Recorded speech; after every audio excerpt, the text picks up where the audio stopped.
It's time to take 10 minutes for Torah with Rabbi Joel Finkelstein.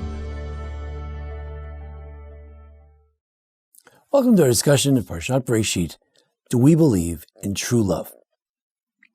If you think about family trees, think about it. You have a father and a mother, and then they have a child, and that child marries someone, and then they have children, and that child marries someone. To what extent are the people that they marry part of the family tree? Let's say you're a different branch. You're the brother-in-law. So your brother is married to this woman. Is she your sister? Is she part of your family tree? Well, yeah, in the tree, very often in the tree you have both people, but are they really related to you? So it's kind of an interesting thing whether a spousal relationship creates an actual relationship. You might argue it's not blood. Comes our parsha, in order to answer this question of whether we believe in true love and whether a marriage creates an actual relationship, like being a first cousin or a child or a mother, we need to look at the pasuk that says as follows: and therefore, because man was made from woman, a woman was made from man, a man will leave his father and his mother, and he will cling to his wife, and they will become one flesh. What does that mean? Become one flesh? So there are many interpretations. What does it mean they'll become one flesh? So we have the Radak. He says, the rabbis believe that is actually telling you a law, one of the 7 laws of Noah, that you should cling to your wife and not to anyone else, because there are other species. You can cling to other species, even though that's not mentioned till Leviticus. But it already tells us over here that even for a Gentile, you can cling to a different species, only to your wife, only someone you could become one flesh with, not a different species. God forbid. Also, you should cling to someone that you can become one flesh with, not with not with your wife. You should cling, but not to someone else's wife. So that's sort of a rabbinic view of it.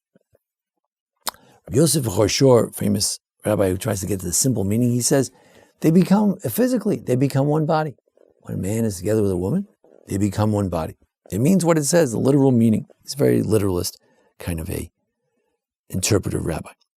Then it's Siv in more recent times, over 100 years ago, he says, you should be one flesh, that you should be as concerned for her as she is with you. You're both concerned with each other. It's like a total, the Gemara says, if you marry a woman, you don't like her, you will not fulfill love your neighbor as yourself. So what do you mean? I don't like her, but I could fulfill it with someone else. I love my chavrusa, my friend. I love him just like myself. No, if you fail with your own wife, that's a major failing. It's the wife is the person you're supposed to truly love as yourself. That perhaps is what the Netziv is saying. She's the person you should truly love as yourself. That you're like one flesh. Whatever, if it's good for her to go back to school, then it's good for me too. Rav Shlomo Shmuel Hirsch says that we mentioned before that God said, let me make an Ezer Kenegdo, someone who will help him, the man, and also be an opposition to him. Opposition? Well, there is an idea that a man and a woman, they're not going to be exactly the same. I'm not talking necessarily opposites attract, but the man and the woman cannot be the same. They're 2 different people. So there's always an element of Kenegdo. There's always an element that he says this, and he says tomato, she says tomato. There's some element of that. So why is that important? He says, if you have a puzzle, you need to be able to fit together. So you have to be different. If the 2 same puzzle pieces, they're not going to fit. So they have to be a little different. That's how they fit better. So Mataya Mashlimim, when does the husband fulfill and fill out the wife, and the other way around? When they're different. Because they're different, they become one flesh in the sense that they complete each other. Why? Because he says tomato, he says tomato, and together they come to the truth. Finally, the Chizkuni says, you cling to your wife and you'll be one flesh. He says, That's it. Then you'll be one flesh with that wife. But you're not going to have another one. In other words, you can marry 6 times. But the real zivug, the rabbis say, is the first zivug, the first time you get married. That's the one you cling to, and that's the one she clings to. It's the first match. That's the one made in heaven. But finally, we come to Rashi and Ramban. Rashi says, one flesh. You're not one flesh. The husband and the wife, they might be touching, they might be close together, hugging, but they're not one flesh. So he said, I'll tell you how they're one flesh. The child. When they have a child, you can get divorced after you have a child, but you're still connected through that child. They look in the family tree. That's the father, that's the mother. He said, but they're divorced. They're stuck on the family tree. Why? Because the child represents their flesh, his flesh and her flesh, his DNA, her DNA. So that's it. They're together. The Ramban says, that's what the Torah is saying. It created a woman from the man, and now a man should leave his father and mother, and he cling to his wife, and they'll be one flesh. That's not unique to the human being. The animals, they were made male and female. They were never, first there was only male, and then they became a female. No, they don't have that story. They were made male and female, and they also have children. So does the mother bird and the father bird, they become one flesh? No. Says the Ramban, no, it's a human thing to become one flesh. What does it mean? He says it's what the Torah is promising here, that a man will always want to be with his wife. A wife will always want to be with her husband. He says they leave their father and mother and they view as if they're one flesh. And he quotes from the prayer of Aaron. He says, look, Aaron said that when my sister, her flesh is all eaten up because she's a leper, it's like half of my flesh. Or the Ramban actually quotes Judah said, look, Achinu b'sarenu, he's our brother, he's our flesh. You feel as if you are the same flesh. That's what it is. And v'yireh she'ishto krova lo mehem. You leave your father and your mother, and you feel as if you're closer to your wife than to your parents.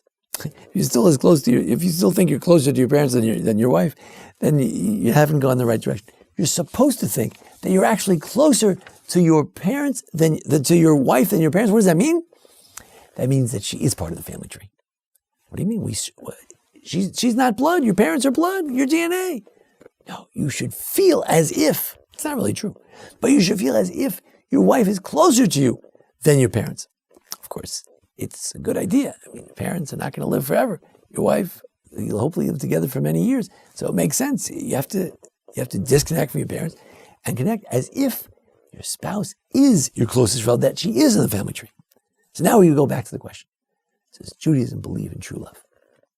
I'd like to suggest that Rashi thinks that does not believe in true love. He does not believe that you can truly become one flesh. He says, it's not one flesh. What are you talking about? It's not one flesh. There's 2 fleshes.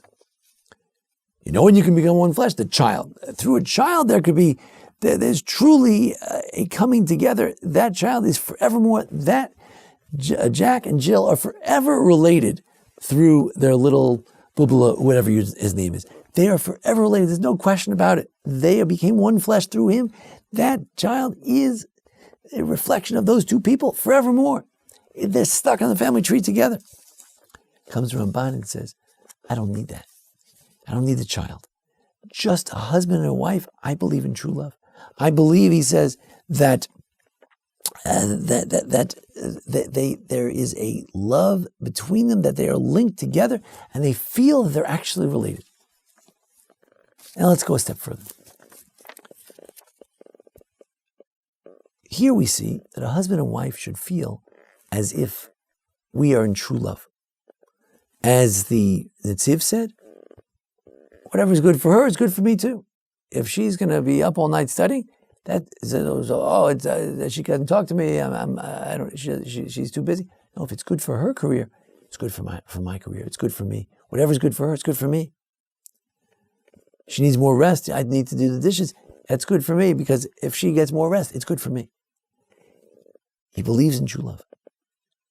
Later on, Yehuda took it a step further. He said, Achinu b'sareinu. He said, not only my wife is my flesh, my brother's my flesh too. We have this question in this week, am I my brother's keeper? Forget keeper. He's your flesh.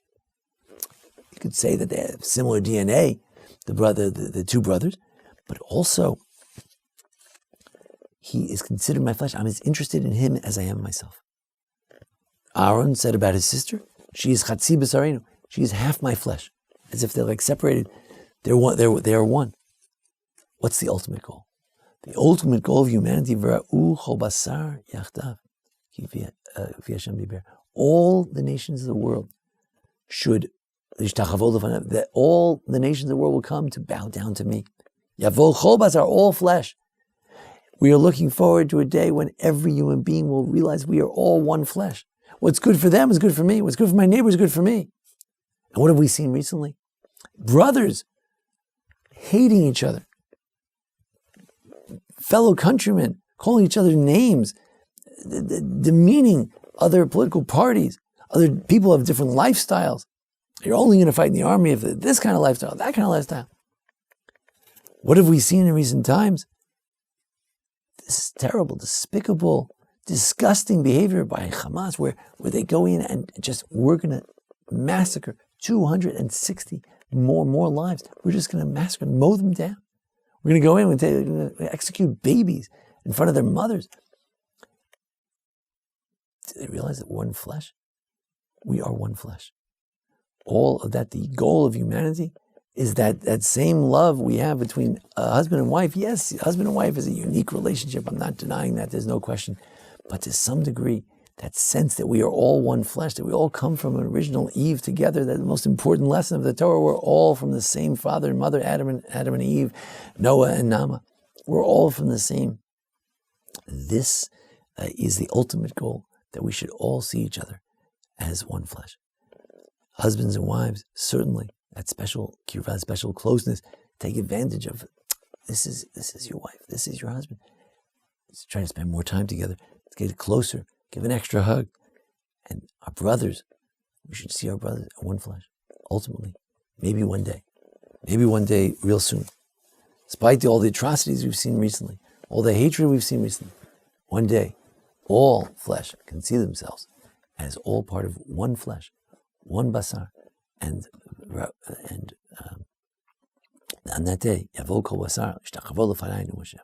On that day, as the prophets say, all the flesh will come to bow down before God, and thus says God. Thank you for joining us here today. We continue to pray for all the shvuyim, all the captives in Israel. We continue to pray for all those who were injured, thousands of people who were injured in Israel. We continue to pray that life will continue to be respected, and that we shouldn't have to, we are afraid, like Yaakov, we shouldn't have to kill, we shouldn't have to be killed. But we should be able to resolve this somehow.